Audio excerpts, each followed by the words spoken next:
Hello everyone, welcome to UPSC time. मेरा नाम है अपर्णा ओझा और इस वीडियो में हम एनसीईआरटी ज्योग्राफी क्लास 6 के चैप्टर 7 की बात करने वाले हैं, जिसका नाम है भारत, जलवायु, वनस्पति तथा वन्यजीव। इस टॉपिक में जलवायु मोस्ट इम्पॉर्टेंट टॉपिक है। बहुत क्वेश्चंस आते हैं इससे, तो वीडियो को स्किप मत कीजिएगा, लास्ट तक जरूर देखिएगा। सबसे पहले हम मौसम को थोड़ा सा समझते हैं। देखिए, वायुमंडल में दिन प्रतिदिन होने वाले बदलावों को मौसम कहते हैं। ठीक है, अब जलवायु किसे कहते हैं? किसी स्थान पर मौसम की औसत दशा को उस स्थान की जलवायु कहते हैं। इसके लिए कम से कम 20 वर्षों के मौसम के आंकड़े को देखा जाता है। अब भारत की बात कर लेते हैं, भारत की जलवायु की। देखिए, भारत उष्णकटिबंधीय मानसूनी जलवायु वाला देश है। यद्यपि कर्क रेखा भारत के बीचों बीच से गुजर रही है तथा कर्क रेखा के दक्षिण में भारत उष्णकटिबंध में आता है, जबकि कर्क रेखा के उत्तर में भारत शीतोष्ण कटिबंध में आता है। इसके बावजूद भारत एक उष्णकटिबंधीय क्षेत्र है। अब इसके दो कारण हैं। कौन कौन से? देखिए, भारत के उत्तर में यानी उत्तरी सीमा पर हिमालय स्थित है। हिमालय के कारण साइबेरिया और चीन से आने वाली ध्रुवीय हवाएं भारत में प्रवेश नहीं कर पाती, जिस कारण क्या होता है कि यहाँ वास्तविक शीत ऋतु नहीं पाई जाती। उत्तरी ध्रुव पर जो हवा चलती है उसे ध्रुवीय हवा कहते हैं। हिमालय स्पष्ट रूप से जलवायु विभाजक की भूमिका निभाता है, यानी हिमालय के उत्तर में शीतोष्ण जलवायु तथा दक्षिण में उष्णकटिबंधीय जलवायु पाई जाती है। कहने का मतलब है कि भारत के कर्क रेखा जलवायु विभाजक का भूमिका नहीं निभाती। ठीक है, कर्क और मकर रेखाओं के बीच उष्णकटिबंधीय क्षेत्र होने के कारण इस क्षेत्र में सागर जल गर्म हो जाता है। हवाएं जब गर्म होकर ऊपर उठती हैं तो सागर जल वाष्प का रूप लेकर के हवाओं के साथ ऊपर उठता है। परिणाम स्वरूप क्या होता है कि इन क्षेत्रों में वर्ष पर वर्षा होती रहती है, लेकिन हिमालय हिंद महासागर से उठने वाली नमी वाली हवाओं को यानी आर्द्रता वाली हवाओं को रोककर वर्षा करा देता है। मतलब कि बादल टकराते हैं हिमालय से और वहीं जो है वर्षा करते हैं। हिमालय की उपस्थिति के कारण ही दिल्ली में भी वर्षा होती है, जबकि दिल्ली कर्क रेखा के उत्तर में स्थित है। ठीक है, इसे याद रखिएगा। देखिए, किसी स्थान पर जलवायु को प्रभावित करने वाले कारक हैं उसकी स्थिति, ऊंचाई, समुद्र की दूरी और उच्चावच। भारत एक विशाल देश है। यहाँ की जलवायु में क्षेत्रीय विविधता देखने को मिलती है। जैसे राजस्थान का जो मौसम है वो अक्सर शुष्क होता है और गर्म रहता है, जबकि कश्मीर का मौसम अत्यधिक ठंडा रहता है। उत्तर के मैदानों में तापमान में बहुत विविधता रहती है। दूसरी तरफ मुंबई और कोलकाता का तापमान सालों भर मध्यम रहता है। ठीक है, हिमालय का मौसीन राम दुनिया का सबसे अधिक वर्षा वाला स्थान है, जबकि राजस्थान के जैसलमेर में वर्षा न के बराबर होती है ना। कौन कौन से मौसम हैं भारत में? 4 मुख्य मौसम हैं। शीत ऋतु, ग्रीष्म ऋतु, वर्षा ऋतु जो कि दक्षिण पश्चिमी मानसून के कारण, फिर शरद ऋतु में मानसून लौटते समय का मौसम होता है ना, मानसून के लौटने का मौसम होता है ये। अब शीत ऋतु की बात कर लेते हैं, क्या होता है। देखिए, शीत ऋतु यह मौसम भारत में दिसंबर से फरवरी तक रहता है। इस मानसून में सूर्य की किरणें सीधी नहीं पड़ती, इसीलिए उत्तरी भारत में सदैव इस मौसम के दौरान तापमान कम रहता है। ग्रीष्म ऋतु में क्या होता है कि भारत में गर्मी का मौसम मार्च से मई तक रहता है। इस मौसम में सूर्य की किरणें सीधी पड़ती हैं, कर्क रेखा पर चमकती हैं, इसीलिए इस दौरान तापमान अधिक रहता है। उत्तरी भारत में इस मौसम में गर्म और शुष्क हवाएं चलती हैं, जिसे क्या कहते हैं? लू कहते हैं। वर्षा ऋतु क्या है? जिसमें दक्षिण पश्चिम मानसून की बात की जाती है। देखिए, इस मौसम में मानसून शुरू होता है और आगे बढ़ता है। मानसून पवन अरब सागर और बंगाल की खाड़ी से भारतीय उपमहाद्वीप की ओर बढ़ती है।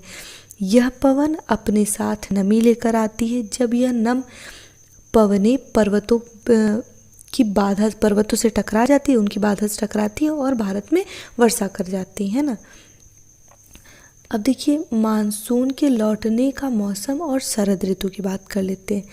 भारत में शरद ऋतु अक्टूबर से नवंबर में पड़ती है। इस मौसम में मानसूनी पवन जो होती है भारत की मुख्य भूभाग से बंगाल की खाड़ी की ओर लौटने लगती हैं। इस मौसम में भारत के दक्षिणी भागों में वर्षा होती है। इस मौसम में वर्षा विशेष रूप से तमिलनाडु और आंध्र प्रदेश में होती है। ठीक है, देखिए भारत में दो प्रकार की मानसूनी हवाएं पाई जाती हैं, उत्तर पूर्वी मानसून और दक्षिणी पश्चिमी मानसून। उत्तर पूर्वी मानसून क्या है? देखिए जो हवाएं शीत ऋतु में उत्तर पूर्व से बहकर आती हैं उन्हें हम उत्तर पूर्वी मानसून कहते हैं। यह मानसून भारत की केवल शीत ऋतु में ही होती है, अभी मैंने बताया। यह मानसून स्थलखंड से बहकर आती है, स्थलखंड से बहकर ये बंगाल की खाड़ी की ओर चलती है, इसीलिए इसमें नमी की मात्रा नहीं होती है, जिस कारण उत्तर पूर्वी मानसून से भारत में वर्षा नहीं होती। लेकिन इसका एक अपवाद है। क्या? उत्तर पूर्वी मानसून का वह भाग जो पूर्वोत्तर भारत के ऊपर से होकर बहता है, जब वह बंगाल की खाड़ी के ऊपर पहुंचता है तो वह सागर से नमी प्राप्त करता है, नमी ग्रहण करता है, और उत्तर पूर्वी मानसून की ये आर्द्रता युक्त हवाएं तमिलनाडु में पहुंचकर पूर्वी घाट से टकरा जाती हैं, और यही कारण है कि तमिलनाडु के काराकोरम तट पर ठंडी के दिनों में खूब वर्षा होती है। अब दक्षिण पश्चिमी मानसून को थोड़ा और एक्सप्लेन करते हैं। ठीक है, देखिए ये मानसून भारत की ग्रीष्म ऋतु में ही बहती है, मैंने भी आपको बताया। ये हवाएं दक्षिण पश्चिम दिशा की होकर बहकर आती हैं। ये हिंद महासागर में से बहकर आती हैं। भारत में 90% वर्षा इसी मानसून के द्वारा होती है। दक्षिणी पश्चिमी मानसून पूरे भारत में वर्षा करता है।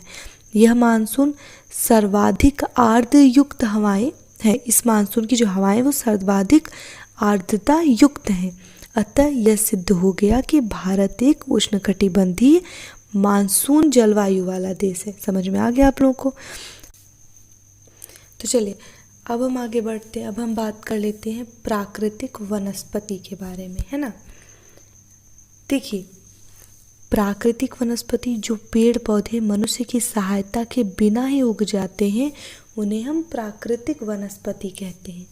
प्राकृतिक वनस्पति उस स्थान की जलवायु और खासकर वर्षा पर निर्भर करते हैं।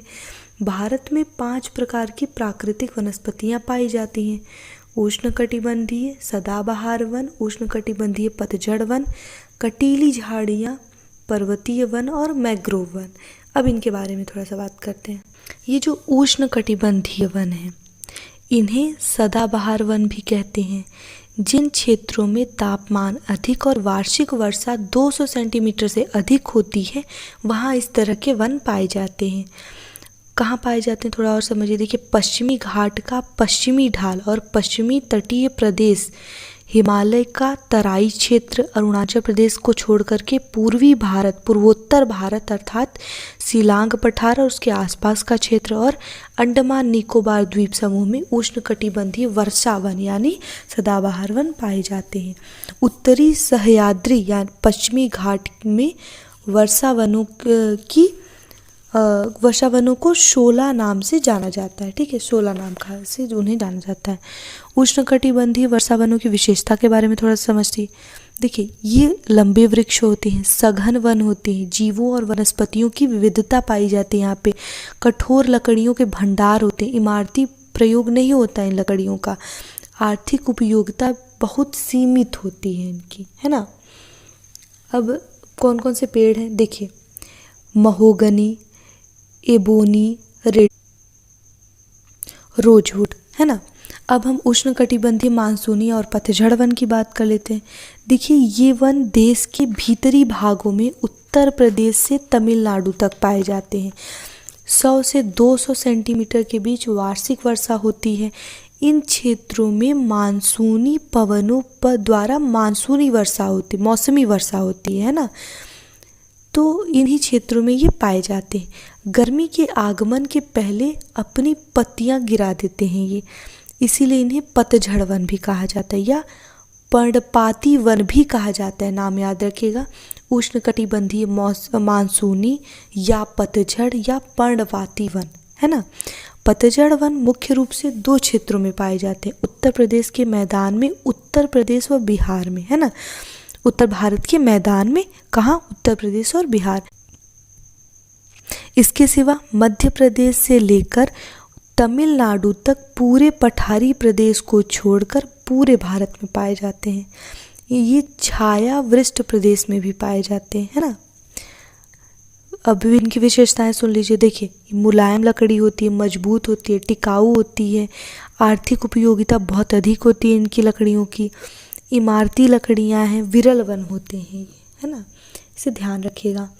अब जैसे ये मध्य प्रदेश, उत्तर प्रदेश, बिहार, झारखंड, छत्तीसगढ़, उड़ीसा, महाराष्ट्र, इन सभी भागों में पाए जाते हैं। पेड़ों के नाम जान लीजिए। देखिए, जैसे साल, सागवान, पीपल, नीम, शीशम, है ना, इस तरह के वन पाए जाते हैं। अब कटीले वन व झाड़ियों की बात कर लेते हैं कि 70 सेंटीमीटर से भी कम वर्षा जहाँ होती है, पश्चिमी भारत और वृष्टि छाया प्रदेश में ये वन पाए जाते हैं।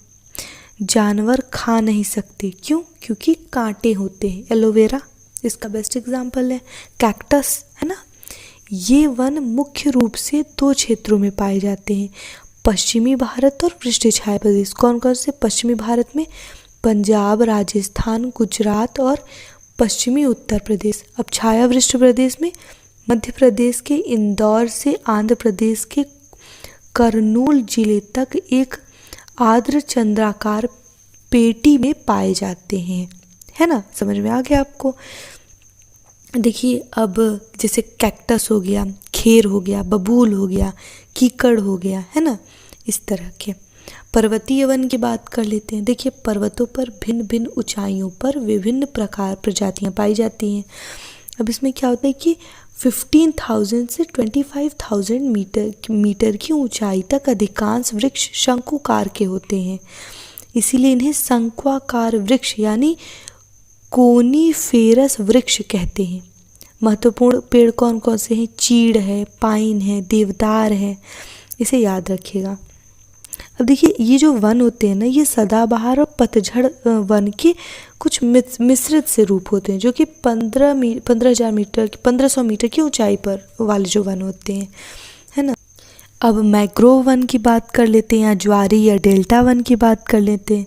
देखिए, भारत के तटीय क्षेत्रों में जहाँ नदियाँ अपना डेल्टा बनाती हैं, वहाँ पर वृक्ष पाए जाते हैं, उन्हें डेल्टाई वन कहते हैं। ज्वारीय वन पूर्वी तट पर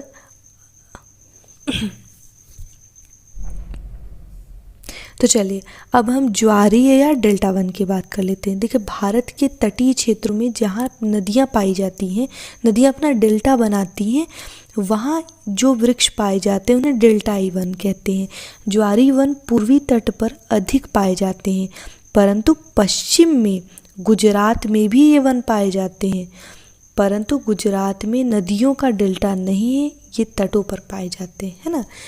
डेल्टा क्षेत्र की वनस्पतियाँ समुद्र के खारे जल में डूबी हुई होती हैं। ज्वारीय वनों की विशेषता है कि इनकी छाल क्षारीय होती है। जो छाल होती है ना ऊपर का, वो क्षारीय होती है। लकड़ी काफ़ी कठोर होती है। जड़ें पानी में के बाहर निकली हुई होती हैं। चूँकि इन वनों में मैंग्रोव नाम की वनस्पतियों की बहुलता होती है, इसलिए इन्हें मैंग्रोव वन भी कहते हैं। क्या कहते हैं? ज्वारीय वन, डेल्टा वन या मैंग्रोव वन। ठीक है, मैंग्रोव, ज्वारीय, डेल्टाई वन की प्रमुख वनस्पतियाँ कौन कौन सी हैं? मैंग्रोवा, सुंदरी, कैसूरीना, फिर फोनिक्स, है ना। भारत में मैंग्रोव वनों के 5 क्षेत्र कौन कौन से हैं? लिख लीजिए आप। गुजरात तट, आंध्र प्रदेश। अब गुजरात तट में सबसे ज़्यादा मैंग्रोव के क्षेत्र, वनों के क्षेत्रफल है यहाँ पे। आंध्र तट की बात करें तो गुजरात के बाद सबसे ज़्यादा क्षेत्रफल आंध्र तट पे है। अब गंगा ब्रह्मपुत्र डेल्टा, जहाँ यहाँ जंगल का अधिकांश भाग बांग्लादेश में पाया जाता है। यही कारण कि इस क्षेत्र में पाए जाने वाले मैंग्रोव वनों का क्षेत्रफल भारत में नहीं स्थित है, कम है ना। सुंदरी वृक्षों की बहुलता पाई जाती है, इसीलिए यहाँ के मैंग्रोव वनों को सुंदर वन कहा जाता है। बंगाल और गंगा ब्रह्मपुत्र का जो डेल्टा है उसे सुंदरवन का डेल्टा भी तो कहते हैं ना। सुंदरवन का थोड़ा भाग हुगली नदी के पास भी पाया जाता है। देखिए, बंगाल टाइगर पश्चिम बंगाल के सुंदरवन में ही है, याद रखिएगा इसको, ये क्वेश्चंस बहुत आते हैं। महानदी डेल्टा की बात करें, ये कहाँ है? उड़ीसा में है। मैंग्रोव वन यहाँ पे भी पाया जाता है। इसके सिवा गोदावरी और कृष्णा के डेल्टा जो कि कहाँ है? आंध्र प्रदेश में, यहाँ भी मैंग्रोव वन पाया जाता है। कावेरी नदी का डेल्टा, तमिलनाडु के कावेरी नदी के डेल्टा में भी मैंग्रोव वन पाए जाते हैं। ठीक है,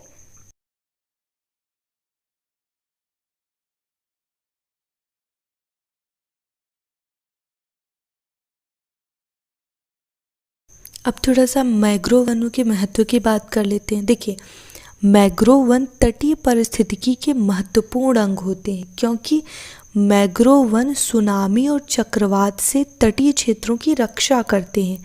अनेक समुद्री जीव अपने आरंभिक नर्सरी के विकास के लिए इन्हीं मैंग्रोव वनों का प्रयोग करते हैं। आई होप आपको अब अच्छे से वन समझ में आ गया होगा। थोड़ा सा वनों के महत्व की बात कर लेते हैं। देखिए, पेड़ प्रकाश संश्लेषण के दौरान कार्बन डाइऑक्साइड लेते हैं और ऑक्सीजन छोड़ते हैं। इस ऑक्सीजन का इस्तेमाल सभी प्राणी सांस लेने के लिए करते हैं। पेड़ अपनी जड़ों से मिट्टी को पकड़ कर रखते हैं, इसीलिए मृदा अपरदन में मदद मिलती है, मृदा अपरदन के रोकथाम में मदद मिलती है। वनों से हमें फर्नीचर, ईंधन की लकड़ियाँ मिलती हैं। वनों से चारा, औषधि, जड़ी बूटी, दवाओं की भी हमें मतलब औषधि मतलब दवाएं, ये सभी मिलती हैं। वनों से लाह, शहद, गोंद भी मिलता है। वन वन्य जीवों के लिए प्राकृतिक आवास है। थोड़ा सा वनों की बात की गई है तो वनों के हास की बात कर देते हैं। पैदा हो रहा है, लोगों में वन के महत्व के प्रति जागरूकता बढ़ाने के लिए वन महोत्सव मनाया जाता है। चलिए बताइए कमेंट बॉक्स में कि चिपको आंदोलन किन्होंने शुरू किया था और ये कब स्टार्ट हुआ था, है ना। अब हम बात कर लेते हैं वन्य जीव की। जो जानवर प्राकृतिक वनस्पति के बीच रहते हैं उन्हें वन्य जीव कहते हैं। जंगलों में जंतुओं की 1000 प्रजातियां रहती है। भारत में राष्ट्रीय पशु कौन सा है?